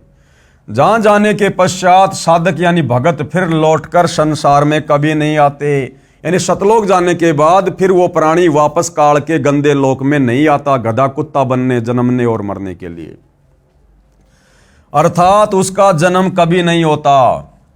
जिस परमात्मा ने सर्व रचना की है, केवल उसी की भक्ति पूजा करो, उस एक परमात्मा परम अक्षर ब्रह्म की पूजा करो। पूर्ण मोक्ष उसी को कहते हैं। यानी जब हमारे को तत्वदर्शी संत के माध्यम से उस पूर्ण ब्रह्म परमात्मा कबीर देव परम अक्षर ब्रह्म की सत्य साधना मिल जाएगी, और जब हम आजीवन मर्यादा में रह के भक्ति करेंगे, तो शरीर छूटने के बाद हमारी आत्मा सीधे उस तत्वदर्शी संत के साथ में सतलोक जाएगी, और वहां जाने के बाद फिर हम कभी नहीं मरेंगे। ऐसा ही हमारा सुंदर शरीर होगा, मकान होंगे, सारे साधन होंगे, घर परिवार होगा, बाल बच्चे होंगे, वहां सर्व सुख हैं जिनको छोड़कर हम इस काल के चक्कर में फंसकर यहां आ गए थे। तो जब हम सतलोक चले जाएंगे तो उसको कहते हैं पूर्ण मुक्ति। हमारी पूर्ण मुक्ति होगी, पूर्ण मोक्ष हो गया। पूर्ण मोक्ष उसी को कहते हैं जिसकी प्राप्ति के पश्चात, यानी सतलोक जाने के बाद पुनः जन्म ना हो, जन्म मरण का चक्कर सदा के लिए समाप्त हो जाए। फिर आगे सवाल किया है प्रश्न नंबर 32, क्या गीता ज्ञान दाता ब्रह्म की भक्ति से पूर्ण मोक्ष संभव है? भाई बिल्कुल भी नहीं है, क्योंकि ये तो पहले साबित कर चुके हैं। खुद ये गीता ज्ञान देने वाला काल ब्रह्म भी कह चुका है कि भैया मेरे ब्रह्म लोक में गया हुआ प्राणी तो फिर वापस आएगा। मेरा जो ब्रह्म लोक है वो सनातन परम धाम नहीं है। उस ब्रह्म लोक में जाने के बाद तो प्राणी फिर से नीचे आएगा, लक 84 में भी जाएगा, जन्मेगा, मरेगा, नरक में भी जाएगा। तो सवालकर्ता क्या कह रहा है, क्या गीता ज्ञान दाता ब्रह्म की भक्ति से पूर्ण मोक्ष संभव है? तो गुरुदेव कह रहे हैं कि नहीं, बिल्कुल भी नहीं है। क्यों नहीं है? कहां इसका प्रमाण है? फिर आगे सवाल नंबर 33, गीता अध्याय 8 श्लोक 16 में प्रमाण है कि गीता ज्ञान दाता ने कहा है कि हे अर्जुन, मुझे प्राप्त होकर पुनर्जन्म नहीं होता। अब जो हिंदू भाई सवाल कर रहा है कि जी गीता अध्याय 8 श्लोक नंबर 16 में तो ये गीता बोलने वाला काल ब्रह्म कह रहा कि अर्जुन मुझे प्राप्त होकर, यानी मेरे ब्रह्म लोक में गया हुआ साधक है वो फिर लौट के नहीं आता, उसका कभी पुनर्जन्म नहीं होता। तो गुरुदेव कह रहे हैं कि ये हमारे ज्ञानहीन धर्म गुरुओं की और इन शास्त्रों के अनुवादकर्ताओं की गलती है, जिन्होंने अनुवाद ठीक से नहीं किया। अन्यथा जो काल ब्रह्म गीता अध्याय 4 श्लोक नंबर 5 में, गीता अध्याय 12 श्लोक नंबर 2 में, गीता अध्याय 2 श्लोक नंबर जो है वो 10 में साफ साफ कह चुका है कि भाई अर्जुन, तेरे और मेरे बहुत जन्म हो चुके हैं, तू नहीं जानता, मैं जानता हूं। और अर्जुन, मेरा जन्म होता है और मैं मरता हूं, मैं अविनाशी नहीं हूं। और गीता अध्याय 2 श्लोक नंबर 17 में कह रहा कि अविनाशी तो उसको जान जिसको मारने में कोई भी सक्षम नहीं है। तो अब भला ये गीता अध्याय 8 श्लोक नंबर 16 में कैसे कह सकता है कि मेरी भक्ति करने वाले का, मेरे उस ब्रह्म लोक में जाने वाले का फिर पुनर्जन्म नहीं होता। तो यहां पर अनुवादकर्ता समझ नहीं पाए तत्व ज्ञान के अभाव में, सृष्टि रचना के अभाव में, कि वो क्या कह रहा है, कहना क्या चाहता है। उसने तो बिल्कुल साफ साफ कहा है कि पुनर्जन्म होगा, लेकिन हमारे अनुवादकर्ता इन श्लोकों का अर्थ इन्होंने गलत कर दिया। गीता अध्याय 8 श्लोक 16 में प्रमाण है कि गीता ज्ञानदाता ने कहा है कि हे अर्जुन, मुझे प्राप्त होकर, यानी इस ब्रह्म को कैसे प्राप्त होंगे, इस ब्रह्म के ओम नाम का जाप करके जब हम इसके ब्रह्म लोक में चले जाएंगे तो उसको कहते हैं कि मुझे प्राप्त होकर पुनर्जन्म नहीं होता। आप कैसे कहते हैं कि ब्रह्म भक्ति से पूर्ण मोक्ष संभव नहीं है? तो अब गुरुदेव भगवान हमें क्या जवाब दे रहे हैं? उत्तर, श्री देवी महापुराण सचित्र मोटा टाइप केवल हिंदी गीता प्रेस गोरखपुर से प्रकाशित के 7वें स्कंद के अध्याय 36 में प्रमाण है कि श्री देवी जी ने राजा हिमालय को उपदेश देते हुए कहा है कि हे राजन, अन्य सब बातों को छोड़कर, यानी सारी भक्ति को छोड़कर, यानी मेरी भक्ति भी छोड़कर केवल एक ओम नाम का जाप कर। ओम नाम किसका? इस काल ब्रह्म का। तुझे ब्रह्म प्राप्ति का यही एक मंत्र है, यानी उस ब्रह्म की प्राप्ति का यही एक मंत्र है ओम। इससे संसार के उस पार जो ब्रह्म है उसको पा जाओगे, यानी उसके ब्रह्म लोक में चले जाओगे, तुम्हारा कल्याण हो। वह ब्रह्म कहां रहता है? ब्रह्म लोक रूपी दिव्य आकाश में रहता है। आगे देखिए, पेश है श्री देवी भागवत यानी देवी पुराण के 7वें स्कंद के अध्याय 36 से संबंधित प्रकरण की फोटोकॉपी। पहले इसको पढ़िए भाई और बहनों।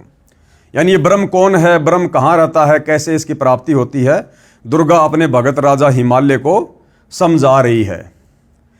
देवी जी कहने लगी, पर्वतराज, इस प्रकार योग युगत होकर मुझ ब्रह्म स्वरूपा देवी का ध्यान करें। ये ध्यान आसन पर भली भांति बैठकर अहुतु की भक्ति के साथ करना चाहिए। यानी पहले तो वो अपनी भक्ति के विषय में बता रही है, फिर जब वो ब्रह्म भक्ति के बारे में बताती है तो अपनी भक्ति को भी कैंसिल कर देती है।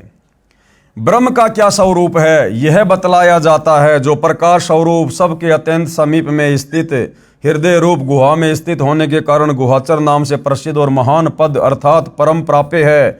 जितने भी चेष्टा करने वाले, श्वास लेने वाले, आंखों को खोलने मूंदने वाले प्राणी हैं, सब उस ब्रह्म में ही समर्पित हैं, उसी में स्थित हैं। सत असत सब कुछ वही है। यानी इस दुर्गा को तो काल की तरफ से सख्त हिदायत है कि मेरे अलावा किसी और को अगर तूने भगवान बता दिया, मेरे अलावा तूने और को भगवान बता के उसकी पूजा करवा दी, तो मेरे से अच्छा कोई नहीं होगा। तो ये दुर्गा भी काल के भय से सबको ये भ्रमित रखती है, उसी को सब कुछ बता रही है। वही सबके द्वारा वर्ण करने योग्य सर्वोत्कृष्ट हैं, वह समस्त प्रजा के ज्ञान से परे है, अर्थात किसी की बुद्धि में आने वाला नहीं है। जब बुद्धि में आने वाला नहीं है तो फिर भक्ति क्या खाक करेंगे भाई?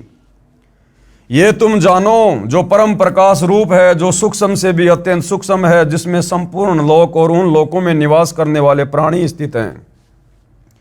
कहने का मतलब है, अब हम अपने मेन पॉइंट पे चलते हैं भाई और बहनों, कि इसने उस ब्रह्म के बारे में क्या बताया है। देखिएगा, यहां से स्टार्ट है, इस आत्मा का ओम के जप के साथ ध्यान करो। ये ओम जाप किसका? काल ब्रह्म का। इससे अज्ञानमय अंधकार से सर्वदा परे और संसार समुद्र से उस पार जो ब्रह्म है उसको पा जाओगे। यानी ओम नाम का जाप करके साधक को क्या प्राप्त होगा? ये ब्रह्म प्राप्ति होगी। और वो ब्रह्म कहाँ रहता है? तुम्हारा कल्याण हो और सदा जानने वाला, जो सब ओर से सब कुछ जानने वाला है, जिसकी जगत में ये महिमा है, वह ये सबका आत्मा ब्रह्म ब्रह्मलोक रूप दिव्य आकाश में रहता है। ब्रह्म कहाँ रहता है? ब्रह्मलोक में। यानी जो भाई ये सवाल कर रहा था ना कि भाई क्या इस ब्रह्म की भक्ति से भी मुक्ति है? गीता अध्याय 15 श्लोक नंबर 18 में ये खुद कह रहा है कि जो मेरे ब्रह्मलोक में चला जाएगा उसका पुनर्जन्म नहीं होता। तो ये अनुवाद करने वालों की गलती है। काल ने ऐसा नहीं कहा, समझने की गलती है। भावार्थ है कि ब्रह्म साधना का केवल एक ओम नाम का जाप है, इससे ब्रह्म की प्राप्ति होती है और वह साधक यानी भगत ब्रह्मलोक में चला जाता है। इसी गीता अध्याय 8 श्लोक 16 में कहा है कि ब्रह्मलोक सहित सर्वलोक पुनरावर्ती में है, अर्थात ब्रह्मलोक में गए साधक का भी पुनर्जन्म होता है।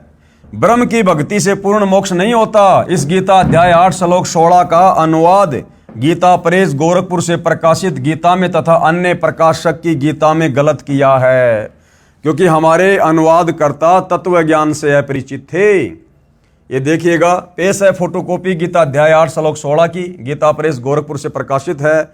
ये है गीता अध्याय 15 श्लोक नंबर 18। और इसमें ये काल ब्रह्म अर्जुन को क्या कह रहा है? ये काल ब्रह्म तो बिल्कुल सही कह रहा है, लेकिन हमारे अनुवादकर्ता समझ नहीं पाए। हे अर्जुन, ब्रह्मलोक पर्यंत सब लोग पुनरावर्ती में है। यहां इसने क्लियर कर दिया कि भैया जो साधक ओम नाम की भक्ति करके मेरे ब्रह्मलोक में आएगा वो भी कहां है? पुनरावर्ती में। पुनरावर्ती यानी जिसको प्राप्त होके वापस इसी संसार में आना पड़े। पुनरावर्ती यानी आवागमन में, जन्म और मरण के चक्कर में। तो इस ब्रह्म ने तो बिल्कुल क्लियर कर दिया कि भैया मेरी भक्ति से भी मुक्ति नहीं है। अब यहां ये लोग नहीं समझ पाए, परंतु हे कुंती पुत्र, मुझको प्राप्त होकर पुनर्जन्म नहीं होता। अब बताओ दोगली बातें ये क्यों करेगा? ये भी तो 21 ब्रह्मांड का स्वामी है, इसकी भी कुछ मर्यादा हैं। ये थोड़ी कि एक ही श्लोक के अंदर दो दो झूठ बोल देगा। तो यहां इसने शुरुआत में क्लियर कर दिया कि मेरे ब्रह्मलोक में गया हुआ भगत भी पुनरावर्ती में है। पुनरावर्ती यानी जन्म और मरण में। तो यहां कैसे कहेगा कि पुनर्जन्म नहीं होता? तो यहां भाई और बहनों अनुवादकर्ताओं की गलती है। उन्होंने इस न विदते शब्द का गलत अर्थ कर दिया। ये जो विदते शब्द है इसका मतलब होता है जानना, और न का मतलब नहीं, जो ये नहीं जानते। और यहां अनुवादकर्ताओं ने क्या कर दिया? नहीं होता। अरे विदते का मतलब जानना होता है, होता थोड़ी होता है। अब आगे देखिए, परमात्मा बता रहे हैं वो काल क्या कहना चाह रहा है। इसका वास्तविक अनुवाद इस प्रकार है, ब्रह्मलोक तक सर्वलोक पुनरावर्ती में है, अर्थात ब्रह्मलोक में भी गए व्यक्तियों का पुनर्जन्म होता है। जो यह नहीं जानते, जो यह नहीं जानते, ये जो नए विदते जो ऊपर लिखा हुआ ना, नए विदते का अर्थ होता है जो यह नहीं जानते। और हमारे अनुवादकर्ताओं ने नए विदते का अर्थ कर दिया नहीं होता। तो ये अनुवादकर्ताओं की गलती है।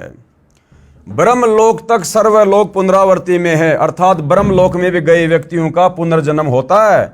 जो यह नहीं जानते, क्या नहीं जानते? कि ब्रह्मलोक में गए हुए साधकों का भी पुनर्जन्म होता है। जो यह नहीं जानते, हे अर्जुन, मुझे प्राप्त होकर भी उनका पुनर्जन्म होता है। जो ये नहीं जानते ना कि भाई ब्रह्मलोक में गए हुए प्राणियों का भी वापस इसी गंदे लोक में आना होता है, तो वही आत्माएं फिर पुनर्जन्म में रहती हैं, बार बार जन्म और मरण में आती हैं। जो इस काल की हकीकत से परिचित नहीं है कि इस काल के ओम नाम का जाप करके ब्रह्मलोक में जाकर भी पुनरावर्ती में है, जन्म मरण होता है, जो ये बात नहीं जानता है और इस ब्रह्म को ही फाइनल परमात्मा मानता है, तो ब्रह्म कह रहा है कि उसका जन्म मरण होता है। और जो जान जाता है वो फिर तत्वदर्शी संत की भक्ति करके सनातन परम धाम को चला जाता है। एक बार ध्यान से पढ़िए, ब्रह्मलोक तक सर्वलोक पुनरावर्ती में है, अर्थात ब्रह्मलोक में भी गए व्यक्तियों का पुनर्जन्म होता है, जन्म मरण होता है। जो ये नहीं जानते, हे अर्जुन, मुझे प्राप्त होकर भी उनका पुनर्जन्म होता है। यानी काल कह रहा कि जो मेरी हकीकत नहीं जानते ना, वो मेरे ब्रह्मलोक में जाकर भी वापस जन्म और मरण में आते हैं। इस श्लोक में विदते शब्द का अर्थ जानना बनता है। ये जो विदते शब्द है, जिसका अर्थ हमारे अनुवादकर्ताओं ने कर दिया होता। अरे विदते का मतलब जानना होता है भाई। इस श्लोक में विदते शब्द का अर्थ जानना बनता है। गीता अध्याय 6 श्लोक 23 में विधात शब्द का अर्थ जानना किया है। यहां इस श्लोक में भी विदते का अर्थ जानना बनता है। देखें इसी पुस्तक में, इसी श्लोक की फोटोकॉपी में। ये मूल पाठ है, यानी संस्कृत का मूल श्लोक है ये। अनुवाद, माम यानी मुझे प्राप्त होकर पुनर्जन्म होता है, जो नासवान जीवन दुखों का घर है, 21 ब्रह्मांड। परम गता यानी सिद्धि को प्राप्त महात्मा जन पुनर्जन्म को प्राप्त नहीं होते। गीता अध्याय 8 श्लोक नंबर 15। भावार्थ, गीता ज्ञानदाता ने कहा है कि मुझे प्राप्त होकर तो दुखों का घर यह क्षणभंगुर जीवन जन्म मरण होता है। जो महात्मा परम गति को प्राप्त हो जाते हैं उनका पुनर्जन्म नहीं होता।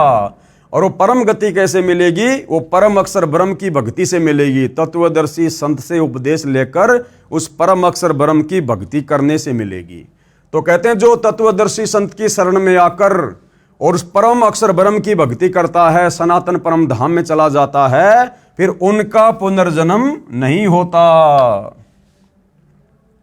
विचार करें, यदि गीता अध्याय 8 श्लोक 1 से 10 तक का सारांश निकालें तो इस प्रकार है। अर्जुन ने पूछा, गीता अध्याय 8 श्लोक 1 कि तत्व ब्रह्म क्या है?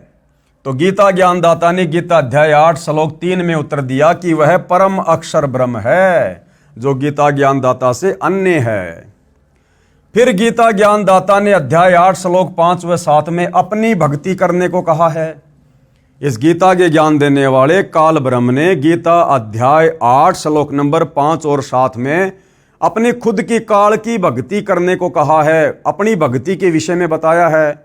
और उसी गीता अध्याय 8 श्लोक नंबर 8, 9, 10 में उस परम अक्षर ब्रह्म की, उस तत्व ब्रह्म की, उस कबीर देव की भक्ति करने को बताया है। तो भाई अगर इस काल की भक्ति से जन्म मरण समाप्त हो जाता तो फिर ये अपने से अन्य उस तत्व ब्रह्म की भक्ति करने की सलाह क्यों देगा? सनातन परम धाम में जाने की सलाह क्यों देगा? फिर गीता ज्ञानदाता ने अध्याय 8 श्लोक 5 व 7 में अपनी भक्ति करने को कहा है कि मैं ब्रह्म हूं, ब्रह्मलोक में रहता हूं, ओम नाम का जाप करो। ये इस काल की भक्ति है। तथा गीता अध्याय 8 श्लोक 8, 9, 10 में परम अक्षर ब्रह्म की भक्ति करने को कहा है। अपनी भक्ति का मंत्र गीता अध्याय 8 श्लोक नंबर 13 में बताया है कि मुझ ब्रह्म का केवल एक ओम अक्षर है। उच्चारण करके सुमरण करता हुआ जो शरीर त्याग कर जाता है वह परम गति को प्राप्त होता है। कौन सी परम गति को? काल की परम गति को। और काल की परम गति क्या है? ब्रह्मलोक।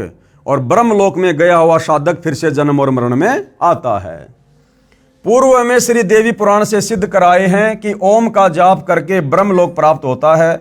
गीता अध्याय 8 श्लोक 16 में स्पष्ट है कि ब्रह्मलोक में गए साधक का भी पुनर्जन्म होता है, अर्थात मुक्ति नहीं है।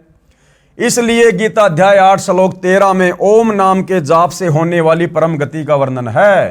परंतु गीता अध्याय 8 श्लोक 8, 9, 10 में जिस सच्चिदानंद घन ब्रह्म अर्थात परम अक्षर दिव्य पुरुष की भक्ति करने को कहा है उसका मंत्र गीता अध्याय 17 श्लोक 23 में है। अब गीता अध्याय 8 श्लोक नंबर 13 में तो काल ने अपनी भक्ति का ओम मंत्र बता दिया, और गीता अध्याय 17 श्लोक नंबर 23 में इसने उस परम अक्षर ब्रह्म की भक्ति का मंत्र बताया है। ओम तत् सत इति निर्देश ब्रह्मण त्रिविध समर्थ ब्राह्मणा तेन वेदा च यज्ञा च विहिता पुरा। अनुवाद, सच्चिदानंद घन ब्रह्म की भक्ति का मंत्र क्या है? ओम तत् सत। ओम मंत्र ब्रह्म यानी क्षर पुरुष का है। तत् ये सांकेतिक है जो अक्षर पुरुष का है। ये ओम तत्सत के अंदर ओम मंत्र तो सीधा इस काल का है। बीच वाला जो ये तत् है ये है अक्षर पुरुष का। कौन अक्षर पुरुष? जो गीता अध्याय 15 श्लोक नंबर 16 में दो भगवान बताए गए हैं, दो पुरुष बताए गए हैं, क्षर और अक्षर। तो ये अक्षर पुरुष की भक्ति का मंत्र है जिसके 7 संग ब्रह्मांड हैं। और तीसरा जो मंत्र है सत्य, ये परम अक्षर ब्रह्म सत्य पुरुष कबीर देव की भक्ति का है। ओम मंत्र ब्रह्म यानी क्षर पुरुष का है, और ये तत्व ये सांकेतिक है जो अक्षर पुरुष का है, और सत्य मंत्र भी सांकेतिक मंत्र है जो परम अक्षर ब्रह्म का है, कबीर देव का है।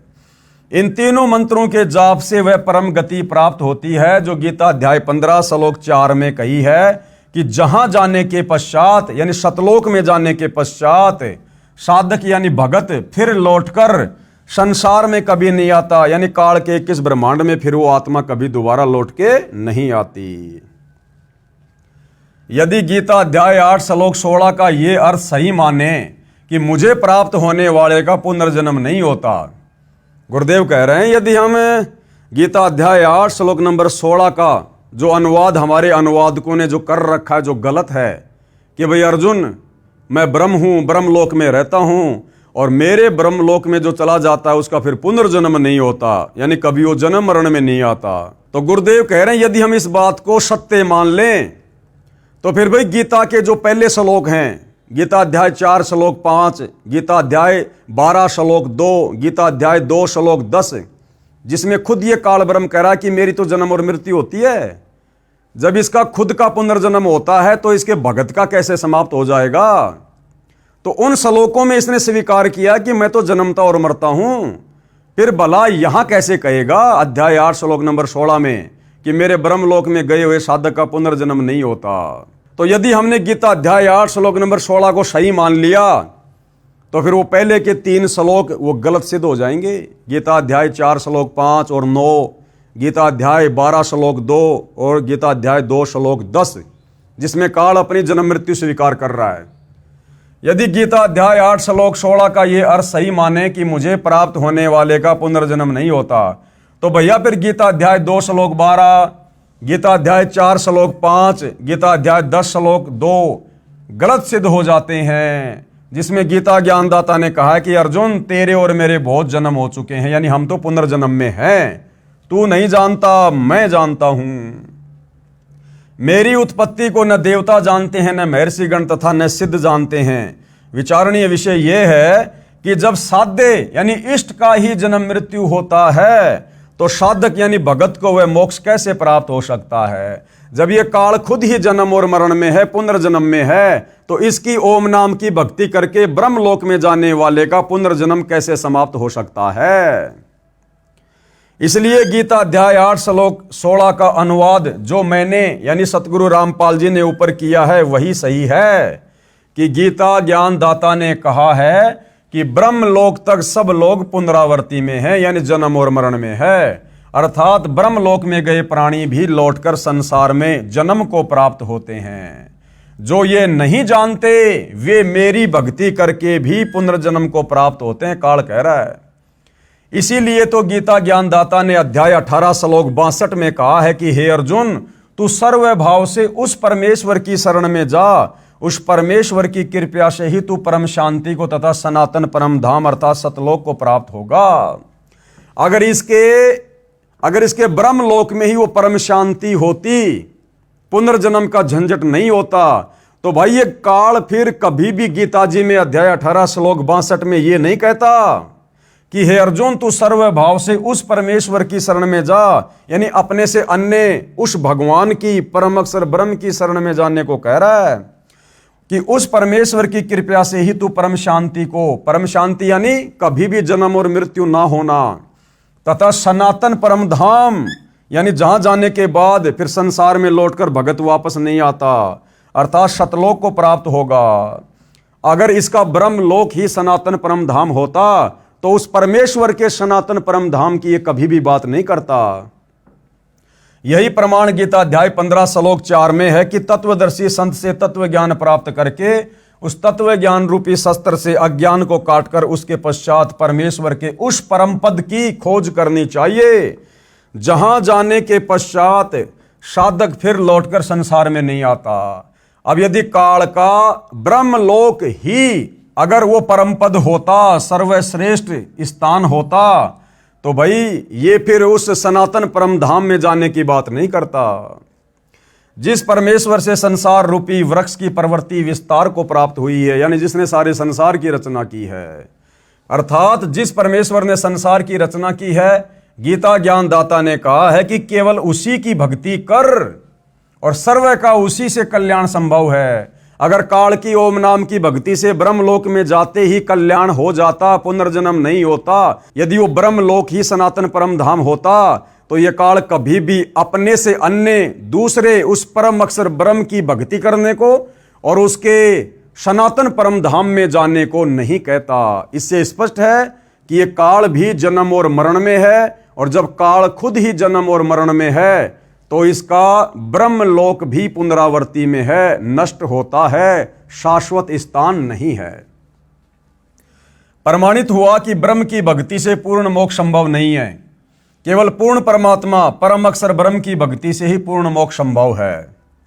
प्रश्न नंबर 34, ओम यह मंत्र तो ब्रह्म का जाप हुआ, फिर ये क्यों कह रहे हो कि ब्रह्म की भक्ति से पूर्ण मोक्ष नहीं होता?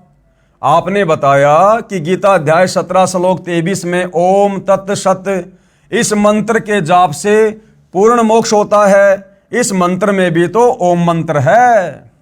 अब सवाल करता क्या कह रहा है कि जी आपने उस परम अक्षर ब्रह्म का, कबीर देव का जो गीता अध्याय 17 श्लोक नंबर 23 में जो मंत्र बताया है ना, ओम तत् सत, तो इस काल का भी तो ओम मंत्र है, और उस परम अक्षर ब्रह्म कबीर देव की भक्ति के मंत्र में भी इस काल का मंत्र है शुरू में ओम तत् सत।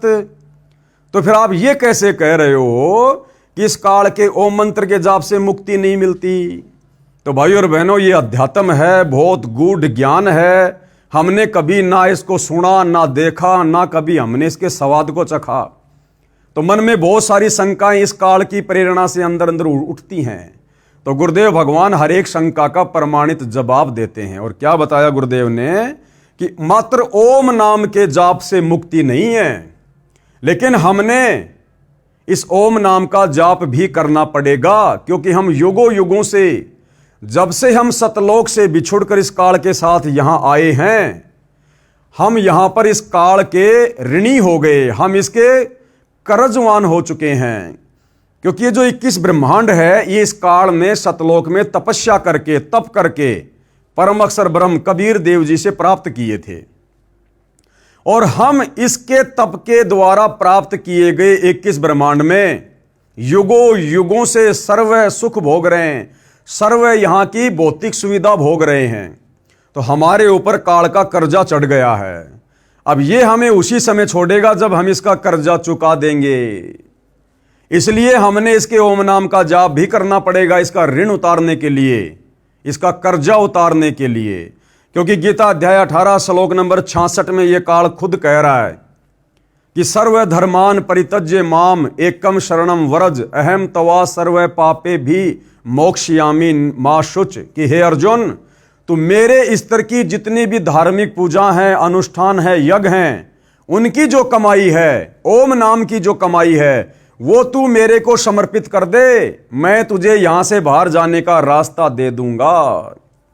तो हमने इस काल के 21 ब्रह्मांड से बाहर निकलने के लिए इसके ओम नाम का भी जाप करना पड़ेगा। हम इसके ओम नाम की इस कमाई के प्रतिफल में कुछ मांगेंगे नहीं, यहां का सुख नहीं मांगेंगे, केवल हमने कर्जा चुकाना है इसका। दूसरा गुरुदेव ने बताया कि जो ओम नाम की हम भक्ति कर रहे हैं, ये प्राइमरी स्तर की है, प्राइमरी स्तर की। यदि किसी ने डॉक्टर बनना है, किसी ने इंजीनियर बनना है, तो टारगेट तो उसका इंजीनियर बनने का है, लेकिन इंजीनियर बनने के लिए भैया पढ़ाई तो 5वीं कक्षा की भी पढ़नी पड़ेगी। तो हमारे शरीर में जो 5 कमल दल बने हुए हैं, जिनमें ये प्रधान देवी देवता हैं, हमने इनका भी तो ऋण उतारना है, इनका भी तो हमने कर्जा उतारना है। इसलिए हम प्रथम मंत्र में इन 5 मंत्रों का जाप करते हैं, जो काल की प्रधान शक्तियां हैं। तो ये 5वीं स्तर तक की पढ़ाई है। उसके बाद में इस काल की ओम नाम की कमाई, ये 10वीं तक की पढ़ाई है। और उसके बाद जो अक्षर पुरुष है, जो हमें सतनाम मिलता है, जिसमें दूसरा जो जाप है वो उस अक्षर पुरुष का है, फिर सतनाम का जाप करके उस सतनाम के मंत्र की कमाई, यानी सतनाम में जो दूसरा मंत्र है उसकी कमाई हम इस अक्षर पुरुष को देंगे, क्योंकि हमने इसके 7 संग ब्रह्मांडों को पार करके सतलोक जाना है। तो अक्षर पुरुष की जो पढ़ाई है वो है BA तक की, 14वीं तक की। यानी हमें गुरुदेव भगवान ब्रह्मा विष्णु महेश समेत जो यहाँ के प्रधान 5 देवी देवताओं के मंत्र देते हैं, जिसको हम प्रथम मंत्र कहते हैं, वो हमारे शरीर में बने इन कमलों को खोलने की भक्ति है। फिर ओम नाम की कमाई इस काल की है, ये 10वीं तक की पढ़ाई है। उसके बाद अक्षर पुरुष तक की जो मंत्र की कमाई है वो BA है, BA, और हमने करनी PhD। फिर हम उस परमपिता परमेश्वर के लोक में जा सकते हैं। तो क्या कह रहे हैं गुरुदेव अब इसके उत्तर में, जैसे इंजीनियर या डॉक्टर बनने के लिए शिक्षा की आवश्यकता होती है, पहले प्रथम कक्षा पढ़नी पड़ती है, फिर धीरे धीरे 5वीं 8वीं इस प्रकार 10वीं कक्षा पास करनी पड़ती है, उसके पश्चात आगे पढ़ाई करनी होती है, फिर ट्रेनिंग करके इंजीनियर या डॉक्टर बना जाता है। ठीक इसी प्रकार श्री ब्रह्मा, श्री विष्णु, शिव, गणेश तथा देवी की साधना करनी पड़ती है। मैं स्वयं भी करता हूं तथा अपने अनुयायियों से भी करवाता हूं। यह तो 5वीं कक्षा तक की पढ़ाई अर्थात साधना जाने। दूसरे शब्दों में 5 कमलों को खोलने की साधना है, और ब्रह्म की साधना 10वीं कक्षा तक की पढ़ाई है। यानी ओम नाम का जाप ये 10वीं क्लास तक की पढ़ाई जानो, अर्थात ब्रह्मलोक तक की साधना है जो ओम का जाप करना है। और अक्षर पुरुष की साधना को 14वीं कक्षा की पढ़ाई अर्थात साधना जानो, जो कि तत् मंत्र का जाप है। तत् मंत्र तो सांकेतिक है, वास्तविक मंत्र तो इससे भिन्न है, जो उपदेशी को ही बताया जाता है, जो केवल सतगुरु रामपाल जी अपने भक्तों को बताते हैं। उसके बाद में परम अक्षर पुरुष, उसके बाद में परम अक्षर पुरुष की साधना, यानी कबीर देव की साधना, सतलोक जाने की साधना, इंजीनियर या डॉक्टर की पढ़ाई अर्थात साधना जानो, जो सत शब्द से करनी होती है। यह सत मंत्र भी सांकेतिक है। ये सत मंत्र है भाई और बहनों, वास्तव में सार नाम, ये है वो रियल में सार नाम, जो कि परम अक्षर ब्रह्म का है, कबीर देव का है। केवल एक मंत्र का ही जाप सत शब्द से करनी होती है। यह सत मंत्र भी सांकेतिक है, वास्तविक मंत्र भिन्न है। जो उपदेशी को बताया जाता है इसको सार नाम भी कहते हैं। इसलिए अकेले ब्रह्म के नाम ओम से पूर्ण मोक्ष प्राप्त नहीं हो सकता।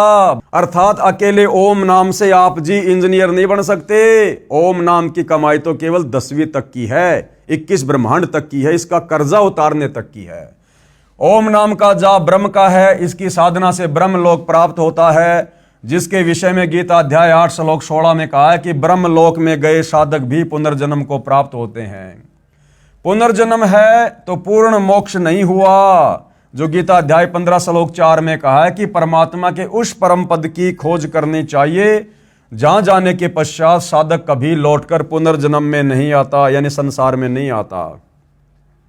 वह पूर्ण मोक्ष पूर्ण गुरु से, यानी तत्वदर्शी संत से, यानी वर्तमान में पूर्ण गुरु तत्वदर्शी संत सतगुरु रामपाल जी से शास्त्र अनुकूल भक्ति प्राप्त करके ही संभव है। दूसरा कोई ऑप्शन नहीं है, जो विश्व में वर्तमान में मेरे यानी सतगुरु रामपाल जी के अतिरिक्त किसी के पास नहीं है। जो ओम तत्सत का सुमरण करते हैं वे ब्रह्मलोक में ओम नाम का प्रतिफल प्राप्त नहीं करते। यानी जिनको सारनाम मिल जाता है उनको हकीकत का पता चल जाता है, इसलिए वो इस काल के ब्रह्मलोक के सुखों की इच्छा नहीं करते। इसके सुमरण की कमाई ब्रह्म को देते हैं, जिसके बदले में यह यानी काल ब्रह्म साधक को पाप मुक्त कर देता है। यानी गीता अध्याय 18 श्लोक नंबर 66, जिसमें यह काल खुद कह रहा है कि सर्व धर्मान परित्यज्य माम और एकम शरणम वरज अहम तवा सर्व पापे भी मोक्षयामि मां शुच। प्रश्न नंबर 35, क्या रजगुण ब्रह्मा, सतगुण विष्णु तथा तमगुण शंकर शिव की पूजा भक्ति करनी चाहिए अरे भैया इतना समझा दिया, इतना बता दिया, अभी भी मन में शंकाओं पे शंका। जब इस ब्रह्म की भक्ति फैल हो गई, इस ब्रह्म की भक्ति से मोक्ष नहीं है, तो ब्रह्मा विष्णु महेश तो इसके अधीन एक एक गुण युक्त 3 देवता हैं। फिर इनकी भक्ति से, इनके मंत्रों के जाप से मुक्ति कैसे होगी?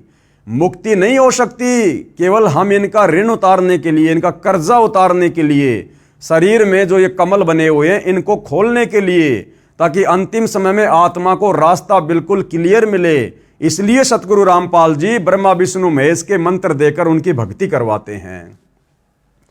तो गुरुदेव कह रहे हैं बिल्कुल भी नहीं भाई।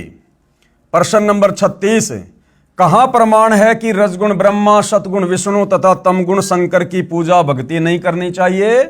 अरे भैया, गीता अध्याय 7 श्लोक नंबर 12 से 15 में खुद ये गीता का ज्ञान देने वाला ब्रह्म, खुद ये ब्रह्मा विष्णु महेश का पिता कह रहा है कि तीनों गुणों की भक्ति करने वाले तो आसुर स्वभाव को धारण किए हुए मनुष्यों में नीच दूषित कर्म करने वाले मूर्ख हैं, जो मुझ ब्रह्म की भक्ति भी नहीं करते। तो खुद ये ब्रह्म, इनका पिता मना कर रहा है तीनों गुणों की, ब्रह्मा विष्णु महेश की भक्ति करने के लिए। तो सवालकर्ता क्या कह रहा है कि कहां प्रमाण है कि रजगुण ब्रह्मा, सतगुण विष्णु तथा तमगुण शंकर की पूजा भक्ति नहीं करनी चाहिए?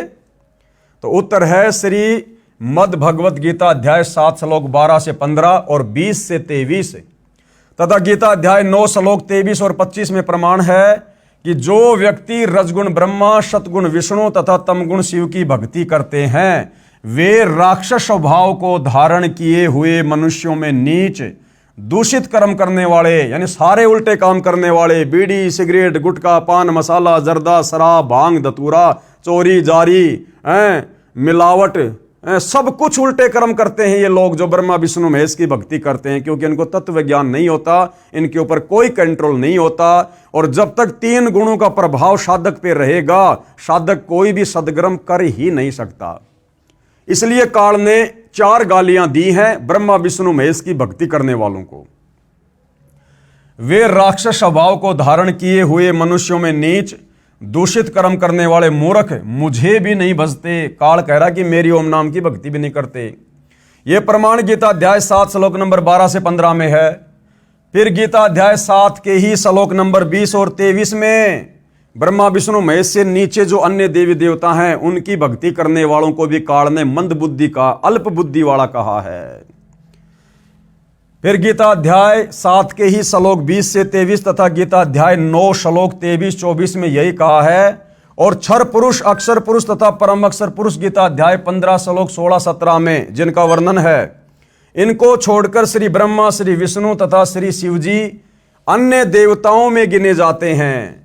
इन दोनों अध्यायों में, यानी गीता अध्याय 7 श्लोक नंबर 9 में ऊपर लिखे श्लोकों में गीता ज्ञानदाता ने कहा है कि जो साधक यानी भगत जिस भी मकसद को लेकर अन्य देवताओं को भजते हैं, वे भगवान समझकर भजते हैं। उन देवताओं को मैंने कुछ शक्ति प्रदान कर रखी है। ये काल कह रहा है कि ब्रह्मा विष्णु महेश से नीचे जो देवी देवता हैं, भैरव भूत हैं, उनको जो भी व्यक्ति अनजाने में भगवान समझकर पूजते हैं, कह रहे हैं कि मैंने ही उनको थोड़ी बहुत शक्ति दे रखी है उन देवी देवताओं को, लेकिन उनका वो फल नाशवान है। यानी उनके लोक में जाने के बाद भी, उनसे प्राप्त सुखों को भोगने के बाद भी आप जी फिर उसी स्थिति में आ जाओगे, जन्म और मरण में, नरक में जाओगे सीधे।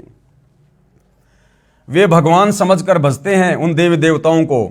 उन देवताओं को मैंने कुछ शक्ति प्रदान कर रखी है। कौन कह रहा है? ये काल। देवताओं के भजने वालों को मेरे द्वारा किए विधान के अनुसार कुछ लाभ मिलता है, परंतु उन देवताओं की पूजा करने वाले अल्प बुद्धि वालों का वह फल नाशवान होता है। देवताओं को पूजने वाले देवताओं के लोक में जाते हैं, मेरे पुजारी मुझे प्राप्त होते हैं। कौन कह रहा है? ये काल। कि भैया ब्रह्मा विष्णु महेश और ये जो नीचे के देवी देवता हैं, इनकी भक्ति करने से भी आपको कोई परमानेंट राहत नहीं मिलेगी। जो थोड़ी बहुत सुख सुविधा और राहत मुझकाल ब्रह्म की ओम नाम की भक्ति करने से मिल सकती है। और क्यों कहा गीता अध्याय 7 श्लोक नंबर 12 से 15 में कि तीनों गुणों की भक्ति करने वाले। अब ये 3 गुण क्या हैं? आपने मार्कंडेय पुराण में देख लिया कि यही तीनों देवता हैं, कौन? ब्रह्मा विष्णु महेश, और यही तीनों गुण हैं। और गीता अध्याय 7 श्लोक 12 से 15 में काल कह रहा है कि इन तीनों गुणों की भक्ति करने वालों का ज्ञान हरा जा चुका है, इनकी बुद्धि भ्रष्ट हो चुकी है। और 4 गालियां दी हैं ब्रह्मा विष्णु महेश की भक्ति करने वाले भक्तों को इस काल ब्रह्म ने। आसुर स्वभाव को धारण किए हुए मनुष्यों में नीच दूषित कर्म करने वाले मूढ़ मूर्ख लोग मुझ काल को भी नहीं बजते। तो भाइयों और बहनों, ब्रह्मा विष्णु महेश के साधकों को, ब्रह्मा विष्णु महेश के पिता इस काल भगवान ने क्यों 4 गालियां दी हैं, इसके विषय में हम गुरुदेव के आशीर्वाद से कल रात्रि के वीडियो में विशेष तौर पर जानेंगे, पहचानेंगे कि ब्रह्मा विष्णु महेश के भक्तों की, उनके साधकों की, उनकी भक्ति करने वालों की क्या स्थिति है, उनका आचरण क्या होता है, उनका स्वभाव कैसा होता है, जिस कारण से ये काल ब्रह्म उनकी भक्ति करने वालों को 4 गालियां दे रहा है। तो भाइयों और बहनों, उम्मीद करूंगा पूज्य गुरुदेव भगवान के आशीर्वाद से, गुरुदेव भगवान ने जिस सरल तरीके से अपने कर कमल से हिंदू समाज के श्रद्धालुओं के लिए जो ये पुस्तक लिखी है, हिंदू साहिबान नहीं समझे गीता वेद पुराण, ये आपको बहुत अच्छे से समझ में आ रही होगी। साथ में आप जी गुरुदेव के YouTube पर सत्संग भी सुनेंगे, आपको और अच्छे से समझ में आएगी। और भाइयों और बहनों, अति शीघ्र सतगुरुदेव की शरण में आकर अपनी आत्मा को कल्याण करवाओ, क्योंकि वर्तमान में ये गोल्डन चांस आप और हमारे पास है। ये ऐसा संयोग युगों युगों के बाद बैठता है। स्वयं तत्वदर्शी संत यानी परम अक्षर ब्रह्म संत रूप में धरती पर प्रकट है। आप और हमें मनुष्य जन्म प्राप्त है। और सबसे बड़ी बात, वे हमारे देश में, हमारे क्षेत्र में हैं, ताकि हम उनकी भाषा को आसानी से समझ सकें। अन्यथा काल ने दुनिया भर में कितनी भाषाएं बना रखी है, हम एक दूसरे के विचारों से भी परिचित नहीं हो सकते। तो इतना बड़ा मौका गुरुदेव ने विशेषकर हम भारत में रहने वाली आत्माओं को दिया है, तो हमने इस मौके का भरपूर फायदा उनके ज्ञान को समझकर उठाना चाहिए। तो भाइयों और बहनों, आज के वीडियो में केवल इतना ही। कल परमेश्वर के दया से फिर सेवा में हाजिर होंगे। तब तक गुरुदेव भगवान हम सबको आज्ञा दे, इजाजत दे, हमें आशीर्वाद दे। बंदी छोड़ सतगुरु रामपाल जी भगवान की जय हो।